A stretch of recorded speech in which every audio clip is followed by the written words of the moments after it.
എല്ലാവർക്കും പുതിയ വീഡിയോയിലേക്ക് സ്വാഗതം. GR ഇന്ദുഗോപൻ്റെ 4-5 ചെറുപ്പക്കാർ എന്ന നോവലിനെ ബേസ് ചെയ്തുകൊണ്ട് പ്രൊഡക്ഷൻ ഡയറക്ടറായിരുന്ന ജ്യോതിശങ്കർ ആദ്യമായി സംവിധാനം ചെയ്യുന്ന ഏറ്റവും പുതിയ ആക്ഷൻ ഡ്രാമ മൂവിയാണ് പൊന്മാൻ. വളരെ കുറച്ച് കഥാപാത്രങ്ങൾ മാത്രമുള്ള ഈ സിനിമയിൽ ബേസിൽ ജോസഫ്, സജിൻ ഗോപു, ലിജോമോൾ ജോസ്, ആനന്ദ് മന്മഥൻ, ദീപക് പറമ്പോൾ, സന്ധ്യ രാജേന്ദ്രൻ, ജയ കുറുപ്പ് എന്നിവരും സിനിമയുടെ ഭാഗമാവുന്നുണ്ട്. ബേസിൽ ചെയ്യുന്ന PP അജയ് എന്ന കഥാപാത്രം ഒരു കല്യാണവുമായി ബന്ധപ്പെട്ട് കുറച്ച് പൊന്നു കൊടുക്കാൻ പോകുന്നതും അതിനുശേഷം നടക്കുന്ന സംഭവ വികാസങ്ങൾ എങ്ങനെ ഒരു ഈഗോ ക്ലാഷിലേക്ക് മാറുന്നു എന്നതുമെന്നാണ് സിനിമയുടെ ബേസിക് സ്റ്റോറി ലൈനായിട്ട് വരുന്നത്. സിനിമ തുടങ്ങി ആദ്യം തന്നെ ആ കഥാപരിസരവുമായി ബന്ധപ്പെട്ട ഒരു പാട്ടിലൂടെ തന്നെ പെട്ടെന്ന് തന്നെ ആ സിനിമയിലേക്ക് ഇൻവോൾവ് ആവാനും അതിനുശേഷം നടക്കുന്ന കാര്യങ്ങളിലേക്ക് ഒരു ഇമോഷണൽ കണക്ഷൻ ഉണ്ടാക്കാനും സിനിമയ്ക്ക് വളരെ പെട്ടെന്ന് തന്നെ സാധിച്ച പോലെ എനിക്ക് തോന്നിയിട്ടുണ്ടായിരുന്നു.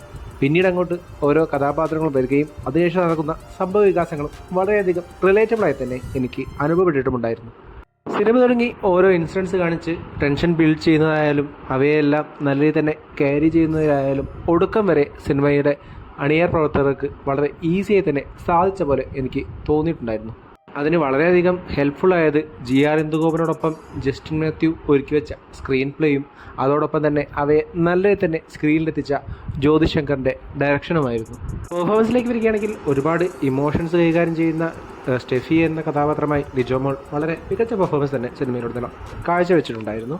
അത് കഴിഞ്ഞാൽ വളരെയധികം റഗഡ് ലുക്കോടെ ഒരുപാട് മെയിൽ ഷോവർസുമുള്ള കഥാപാത്രമായ മരിയോ ആയി സജിൻ ഗോപു വളരെയധികം ബിലീവബിളായി തന്നെയായിരുന്നു സിനിമയിലുടനീളം പെർഫോം ചെയ്തിട്ടുണ്ടായിരുന്നത്.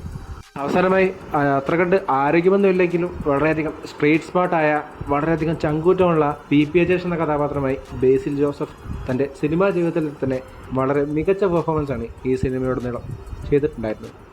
മികച്ച സൈഡിലേക്ക് വരികയാണെങ്കിൽ സാനു ജോൺ വർഗീസിൻ്റെ സിനിമാറ്റോഗ്രാഫി ആയാലും നിതിൻ രാജ് അരോറയുടെ എഡിറ്റിംഗ് ആയാലും എസ്പെഷ്യലി ജസ്റ്റിൻ വർഗീസിൻ്റെ മ്യൂസിക് പ്ലസ് BGM ഡിപ്പാർട്ട്മെൻ്റ് ആയാലും സിനിമയെ നല്ല രീതിയിൽ തന്നെ സപ്പോർട്ട് ചെയ്ത് നിർത്തുന്നതായിട്ടാണ് എനിക്ക് തോന്നിയിട്ടുണ്ടായിരുന്നത്.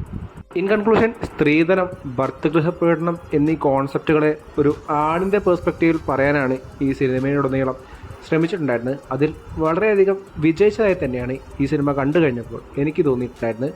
ഇത് എൻ്റെ അഭിപ്രായം മാത്രമാണ്, നിങ്ങളുടെ അഭിപ്രായം മറ്റൊന്നായിരിക്കാം.